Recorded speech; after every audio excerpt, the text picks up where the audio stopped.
Anyone at the Forgotten Realms seminar yesterday? You saw this piece of art without anything on it? Neverwinter campaign guide is coming next year, expanding the Forgotten Realms a bit and taking us back to a place that everybody loved.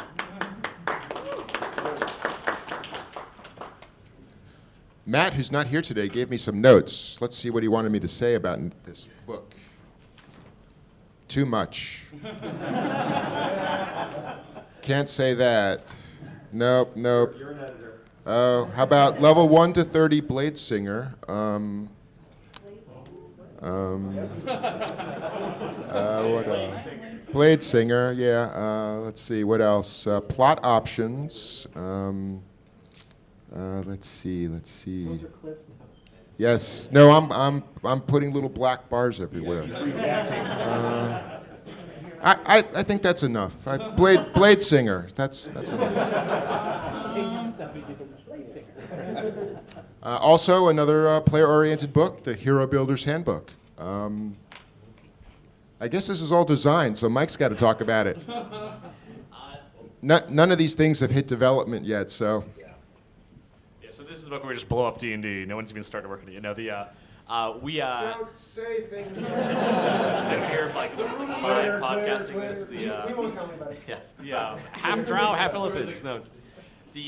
So we actually haven't started design work on this book yet, but we do have some basic ideas for it. This is really a book that's going to be aimed at higher-end players who want to tinker with characters. If you're the type of player who has a very specific character concept and wants to build something very detailed, and almost you approach the system as it's a bunch of Lego pieces that you just want to break apart and build up something really unique, this is what this book is aimed at. So I can't go into too much detail beyond this because it's still something we're just starting to work on, but it's really aimed at that tinkering, do-it-yourself kind of end of character creation. So is this something that we're hoping optimizers want to pick up and look at? I'm sorry? Is this something we're hoping that optimizers want to pick up and look at then? I hope they pick up everything. Of course. Yes, we hope optimizers pick up this book. And there will be things in there for optimizers specifically, as well as for role players and anybody else who likes to customize their character to the nth degree. It's really from both ends, like if it's mechanical or for story reasons, you just want to have kind of a different character. So. The super adventure for next year is The Madness of Gardmore Abbey. James Wyatt is just finishing this up. Like the Shadowfell, it also has a card deck in it. What is the card deck in this one called? Do you remember? Oh, it's the Deck of Many Things. That's right. Yes, the Deck of Many Things will be in this box set. Yeah, the plot is that the Deck of Many Things has been scattered throughout the area around the Gardmore Abbey, and you are tasked to go and recover it. And in that recovering, you accidentally use some of it. or maybe purposefully, depending on your character. I want to fight death. And in the fourth quarter, my last surprise of the day, oh, look at the time, is the Ravenloft role-playing game for Dungeons & Dragons.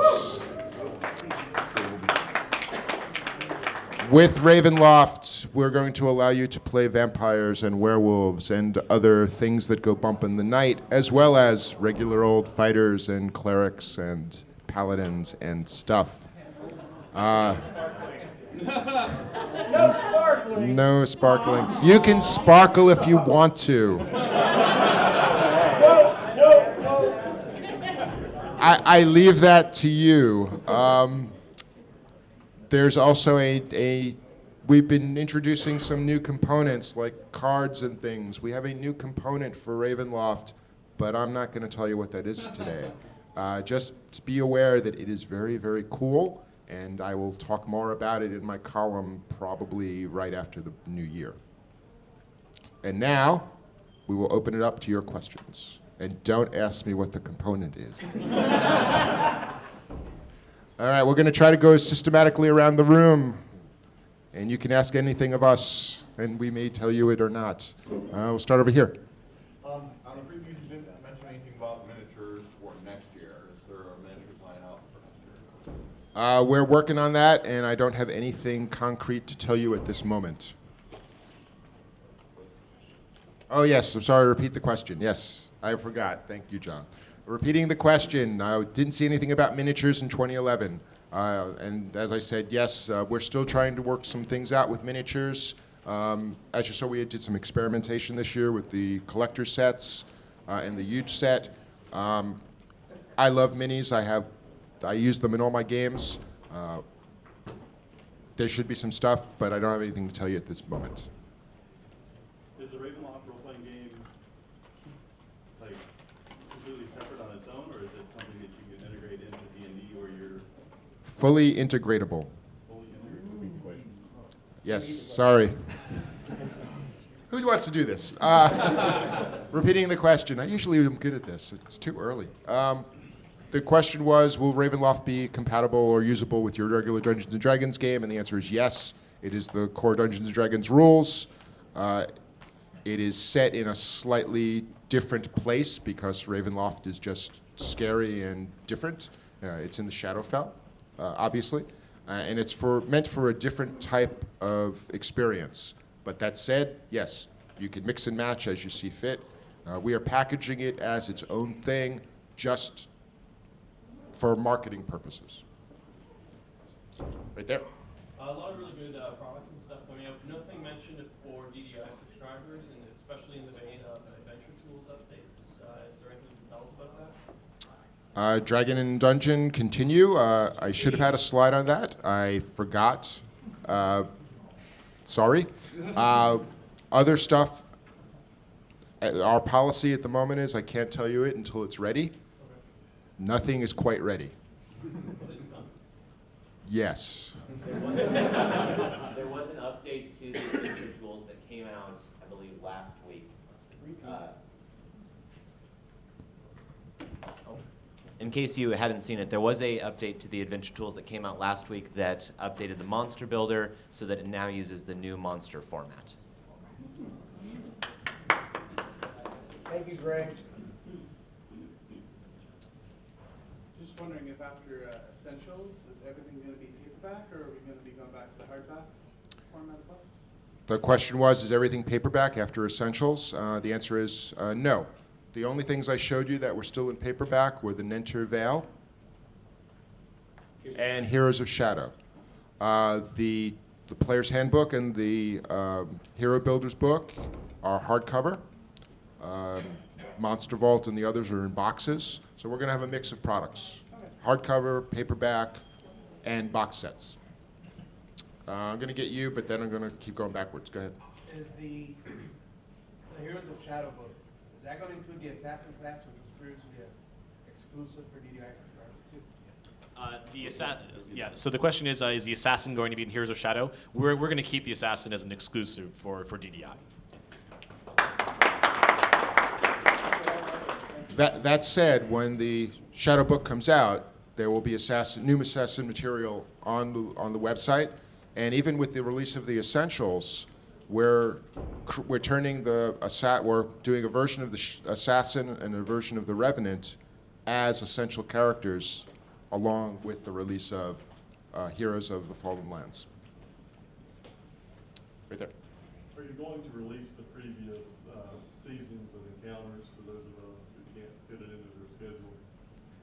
Are we going to release the previous seasons of Encounters for those who can't get there? I don't. Greg, you just did a seminar on that. What was the answer in there? Because I'm not sure. At this point, the intent is that Encounters is a weekly program for intro players to try to sort of get them into D&D. With that being said, anybody can still attend. There aren't any plans at this point to make that available online or anything, but can't rule anything out. We'll gauge the interest and we'll figure out a venue if it looks like a lot of you'd like to see that. How many would like to see that? All right, I'll go back and talk to them. Right there. What are you guys playing right now, D&D wise or beyond D&D? So the question is, what are we playing D&D wise and beyond D&D? I am right now playing in a campaign set in the Astral Sea. It's very Spelljammer-esque. We're at level 16. We're also about to start a playtest of the Gardmore Abbey adventure. I also have a Greyhawk campaign that runs at lunchtime that's been kind of intermittent because of schedules and everything. And I guess beyond D&D, I just played the Space Hulk card game last night, and we got all the rules wrong, but we still had a good time. So we'll try playing. And I blame Jeremy. He was the rules keeper, so. And he's not wearing his wizard shirt. Myself, we've got several D&D games going on. We're also doing a lot of play testing as well. Our favorite at the moment is the big battle game. We love playing that one. And StarCraft 2 is my big one lately, too. So Monday nights, I run a game for Bill Rose, my vice president, and we're playing through the Essentials. And we're doing that. We're using essential characters, and every week I let them level 5 levels because he likes to level quickly.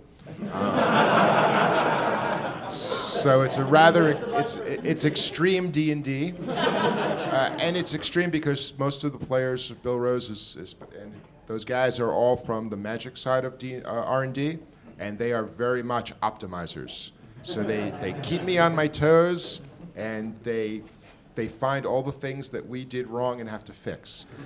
So they're very good at that.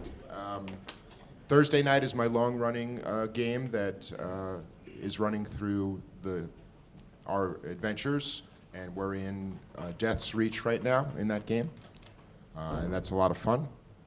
And then beyond D&D, I've been playing a lot of Castle Ravenloft and its follow-up games. I've been playing the Conquest of Narath game. For computer stuff, I just went back to DDO to try it out. It's been a while since I've been playing Dungeons & Dragons Online, so I'm back in there for a while to see what's going on. And I just finished a computer game called Alpha Protocol that I thought was pretty good. A little role-playing spy game. I'm currently running, one regular weekly game. There are Paragon Tiers are also in the Astral Sea, and trying to rebuild their world that they inadvertently destroyed. And then I have a monthly game that I run that hasn't met for the summer, so I guess we better get back to that. I'm also playing in Andy Collins' monthly D&D game. We are currently also in Paragon Tier, having a lot of fun. Outside of D&D, I've been known to play a little bit of World of Warcraft. Stop laughing. I just lost a bunch of hours to Defense Grid, which I recently discovered on Steam. It's a really awesome game. And we've been playing some Magic around the office more frequently in the last few months than we have in previous years. Yeah, we have a Magic League that we've been participating in. I think we're mostly in it because Mike hoodwinked us into playing in it, so that he could farm us for wins. Yeah. I need my foil card. Yeah, but he doesn't play the Magic R&D guys. Because they're actually good at the game. In addition to the Magic League, I run a Celtic-themed D&D campaign where the heroes are trying to avoid having the world destroyed. Greg is one of my players. I also play in Chris Perkins' Monday night game, and that's been going on since before 4th edition came out. I also play in Mike's lunchtime game, and I'm waiting for you to actually restart the damn thing. Magic games. Yeah. And I've been playing StarCraft 2.